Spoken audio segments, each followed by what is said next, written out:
가기선은 증시 각도기. 안녕하십니까 증시 각도기 시청자 여러분, 투자자 여러분, 미국에 있는 분 투자자, 한국에 있는 투자자 여러분 반갑습니다.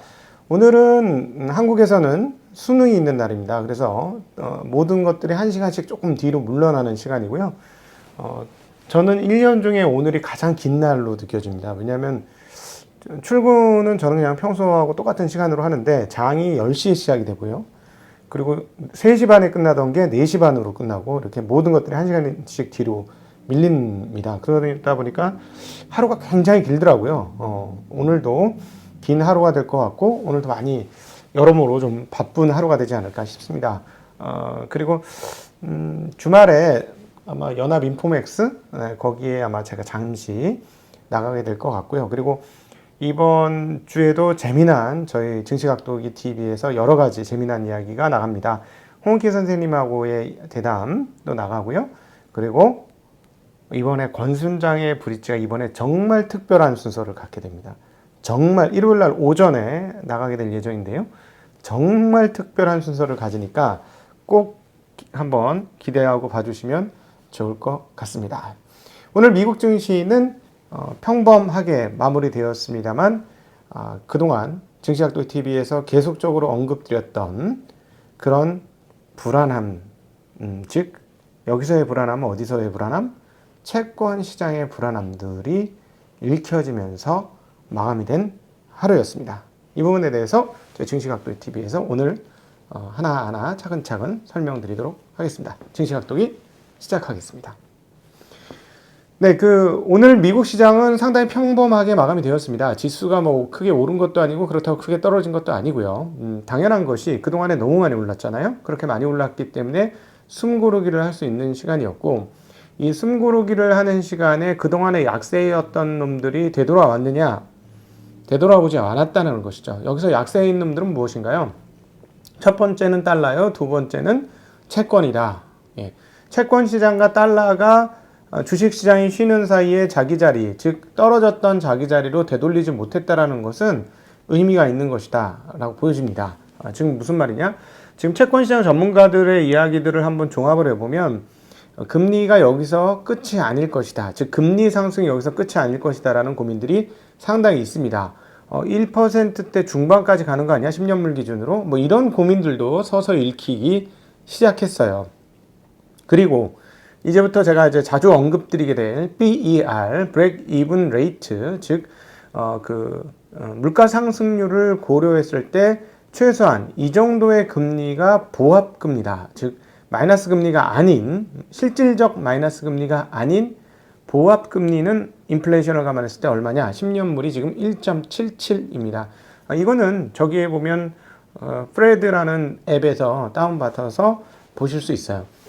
예, 그 1.77인데요. 과거에도 그랬습니다만 2.0%부터는 아무래도 조금 부담스러운 인플레이션이라는 생각이 들기 시작하는 지점입니다. 오늘 안 그래도 미국 연준 의장의 하원 발언이 있었고, 그리고 거기에 로버트 카플란 댈러스 연은 총재가 또 다른 발언을 좀 했는데 오늘 이거부터 한번 살펴보죠. 잠시 또 기초적인 얘기를 드리면 우리 이제 증시각도 TV를 처음부터 오랫동안 보신 분들은 제가 왜 이렇게 연준 얘기를 매일같이 하고 이렇게 중요하게 여기는지 이미 다 아실 겁니다. 근데 최근에 저희 채널이 여러분들이 사랑해 주시고 아껴 주시고 도와주시고 격려해 주시고 알려 주셔서 이제 9만이 거의 임박했습니다. 9만이. 너무 감사합니다. 네. 너무 고맙습니다. 여러모로. 그리고 또 부족한 것들에 대해서 댓글로 많이 안내를 해주셔서 정말 감사합니다. 제가 그렇게 이제 하지 말라고 하는 게 이제 시장 예측인데 자꾸 방송을 하다 보니까 일부 시장 예측을 저도 모르게 좀 하고 있는 것 같아요. 그래서 그 부분에 대해서 지적을 해주신 부분에 대해서는 정말 감사하게 생각합니다. 저도 시장 예측을 하지 말아야 된다고 하는데 하다 보니까 자꾸 뭔가 예측하는 그런 성향들이 좀 생긴 것 같아요. 그래서 제가 하는 시장 예측은 무시하시면 됩니다. 거의 안 맞을 테니까요. 그러나 우리가 이제 알아야 될 부분은 뭐냐면 변수는 무엇인지는 알아야 됩니다. 그러니까 뭐냐면 낙엽이 지면 겨울이 오듯이 이런 금융시장에서도 징조들이 있습니다. 요소가 바뀌는 게 있죠. 그래서 그 부분에 대해서는 계속해서 점검을 하고, 아, 이제 곧 겨울이 오겠구나. 아, 그래서 겨울 준비를 해야 할 필요는 있을 때는 해야겠죠. 겨울 준비를 안 하면 어떻게 되죠? 네. 겨울에 동사합니다. 금융시장도 마찬가지입니다. 근데 금융시장은 뭐냐면, 참으로 웃기게도, 계절은 슬금슬금 중간중간에 뭐 기온이 뚝뚝 떨어질 때도 있지만 슬금슬금 변화하거든요.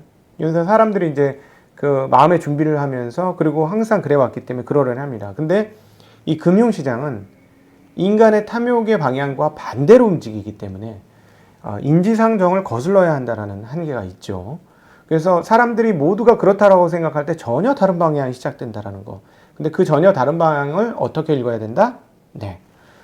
지표들의 변화를 통해서 읽어야 된다. 금융시장의 낙엽은 무엇인지를 읽어야 된다라는 건데요. 그 중에 가장 중요한 시그널 중에 하나는 바로 금리라는 겁니다. 금리. 왜 금리에 대한 이해가 잘 안 되시는 분, 금리는 곧 붙어 있는 게 뭐죠? 채권이잖아요. 채권에 대해서 궁금하신 분들은 제가 지난 일요일 날 이미 방송됐죠? 권순장의 브릿지에서 정말 쉽게, 아마 이보다 더 쉬울 수 있을까 할 정도로 정말 쉽게 채권에 대해서 대담을 해놨으니까 그걸 찾아서 보시면 도움이 되실 것 같습니다. 여기를 봐주세요 하면 여기 딱 뜨는 거, 이런 거는 저희는 아직 못해요. 저희는 아직 작은 채널이라 그런 정도로 할 수 있는, 아시잖아. 제가 어떤 사람, 기계치 아시잖아. 그런 거 못해요. 네. 자막 넣는 것도 힘들더라고, 사실은. 네, 그렇습니다. 자, 그래서 지금 BAR을 말씀드려요. Break Even Rate. BAR이 1.77입니다. BAR이 1.77. 근데 이게 2%를 넘어가면 어떻게 되느냐 하는 게 중요하다는 말씀드리면서 이제 연준 의장들 얘기 발언들 말씀드리려는데요.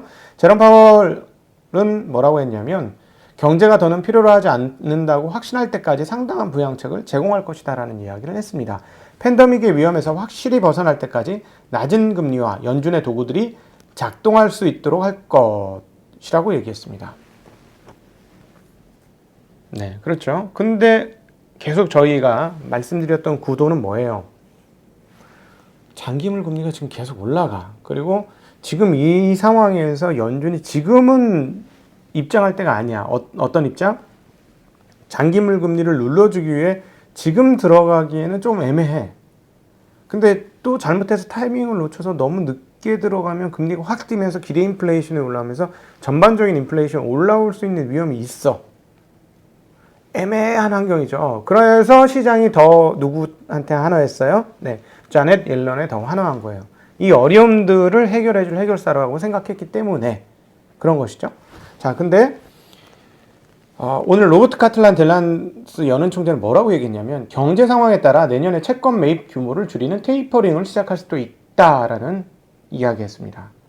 드디어 이런 이야기가 나오기 시작하는 거죠. 굉장히 자연스럽고 합리적이고 당연히 그렇게 해야 된다고 생각합니다. 근데 이렇게 되었을 때 시장이 어떤 일을 당하게 될지는 가봐야 알아요.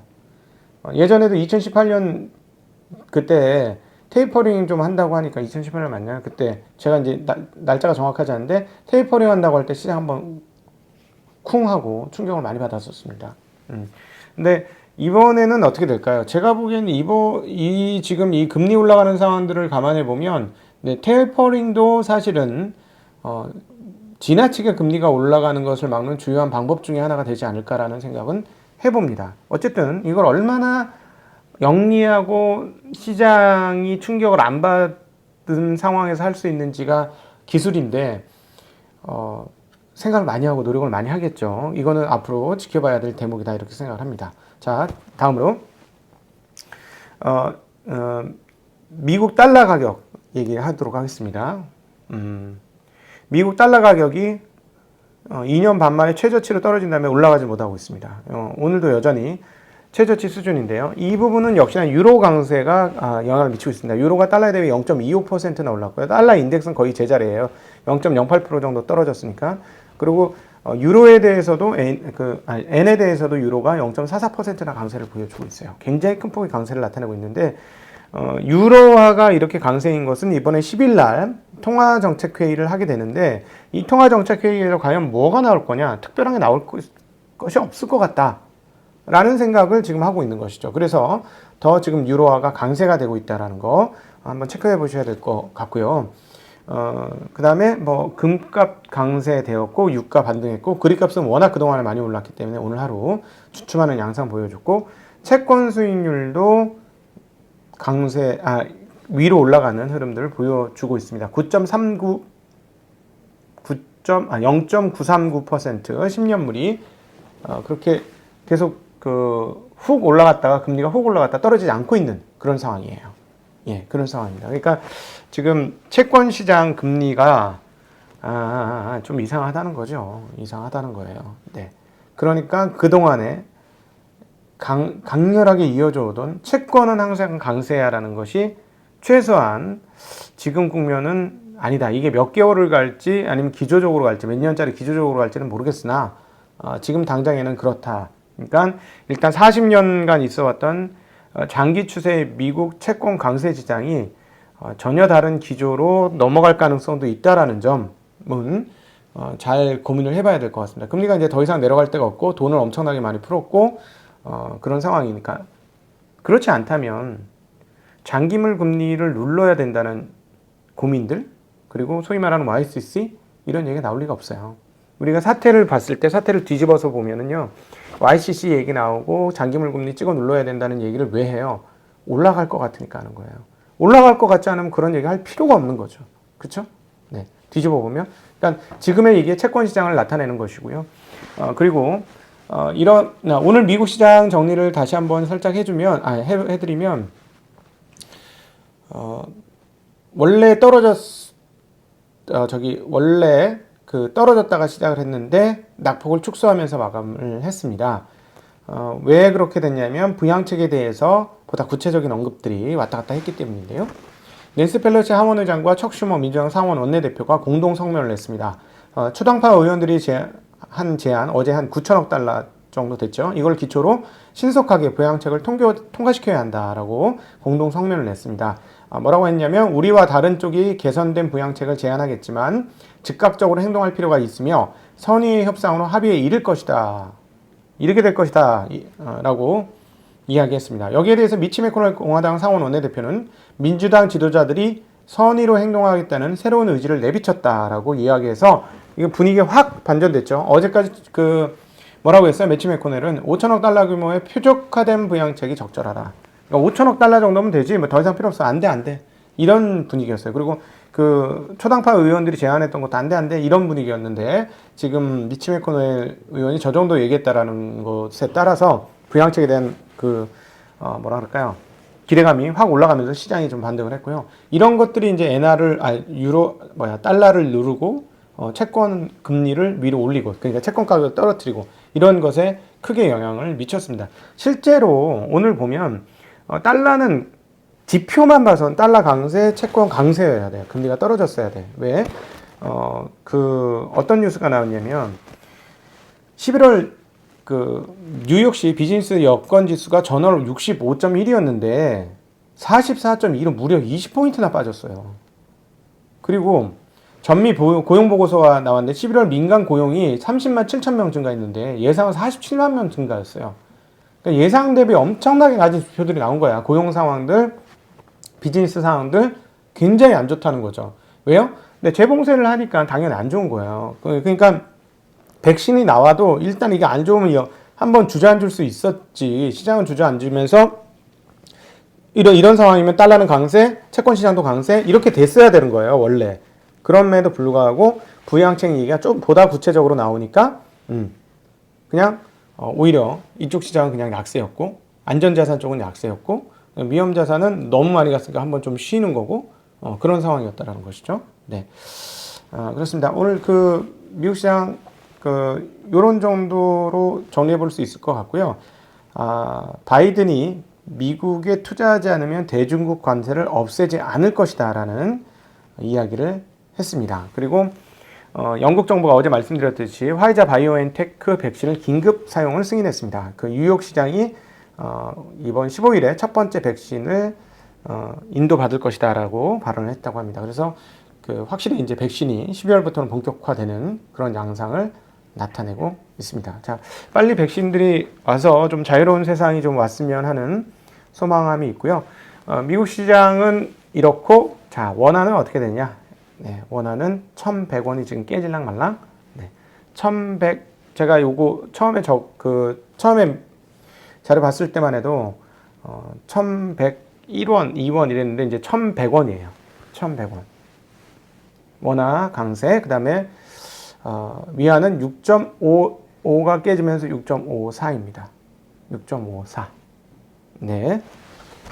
아시아권에 계속적으로 이런 상황들이 지속되고 있고, 지금 앞서 계속 말씀드렸죠. 미국의 채권 시장과 달러 시장 상황들을 보면 아시아 쪽으로 돈이 들어오는 게 자연스러운 상황이다. 그래서 돈이 더 들어오면 한국 시장에는 외국인들에 의한 부스팅 상황들이 일단은 12월 달에 유지될 것 같고, 그리고 오늘 각각의 상승률을 보면 가장 눈에 띄는 게 마이크론 테크놀로지가 어제도 그렇게 많이 올랐음에도 불구하고 오늘도 3.03%또 추가로 올랐다는 것이죠. 계속해서 반도체에 대한 시각이 굉장히 좋다라는 것은 한국 시장의 강세를 예시한다라고. 물론 어제 워낙 많이 올라서 오늘 또 오를지 모르겠습니다만, 얘네 마이크론 테크놀로지가 사실 우리나라 하이닉스 삼성전자보다 작은 회사니까 영향을 받죠. 근데 또 서로 되먹이면서 서로 영향을 받는 그런 부분도 있습니다. 그래서 반도체 메모리가 좋다면 전체 GDP도 좋아지는 거고 주식시장도 당연히 좋은 영향을 받을 수밖에 없는 거 아니냐라는 생각을 하게 됩니다. 네. 오늘 시험 보시는 부모님들 많이 걱정하시겠죠. 마음으로 같이 기도하는 마음으로 응원하겠습니다. 네, 모두 행복한 하루 되시길 빌고요. 네. 저도 중간중간 까부는 거 감안해 주시고 자꾸 까불다 보면 말실수도 좀 많고 그런 것 같습니다. 네. 그럼에도 불구하고 여러 가지 시그널에 대해서는 계속 말씀을 드릴 거고요. 그 시그널이 우리 시장을 어떻게 끌고 갈 것인지에 대한 고민들을 우리가 항상 해봐야 된다는 점도 다시 한번 말씀을 드립니다. 네. 금값은 0.9% 올라서 1835달러, WTI는 1.05% 올라서 45달러, 구리값은 0.33% 떨어진 7673달러를 기록했습니다. 브라질 보베스파는 0.43% 올랐고요. 필라델피아는 0.24% 올랐고, 나스닥바이오는 0.28% 떨어졌습니다. 유럽 쪽은 유로스탁스가 0.11 떨어졌고, 영국은 1.23%, 백신 제일 먼저 쓰는 나라죠. 상당히 큰 폭으로 올랐고, 프랑스는 0.03% 상승, 독일은 0.52% 하락했습니다. S&P는 0.18% 상승했고요. 다우는 0.20% 상승, 나스닥은 0.05% 빠졌습니다. 러셀은 0.19% 상승을 했고요. 오늘 보면 에너지가 3.15%로 가장 높게 올랐고, 금융주도 1.05% 상승, 기술주는 0.22% 하락했습니다. 애플이 0.29% 상승했고, 아마존 0.51% 하락, 마이크로소프트 0.39% 하락, 알파벳 1.65% 상승, 페이스북 0.34% 상승, 인텔은 0.69% 상승, 퀄컴 0.42% 하락, AMD는 1.2% 상승, 엔비디아 1.15% 상승, 테슬라는 2.7% 하락, 넷플릭스 0.24% 하락, 웰스파고 2.89% 상승, 버크셔 0.3% 상승, 알리바바는 1.02% 하락했고요. 델타항공은 2.78% 상승했습니다. 네, 오후에도 즐거운 모습으로 여러분 만나 뵙기를 소망하면서 수험생들의 화이팅을 당부하겠습니다. 수험생 여러분 화이팅! 그리고 수험생 부모님들도 화이팅! 투자자 분들도 화이팅입니다. 일단 이따 오후에 또 뵙도록 하겠습니다. 안녕!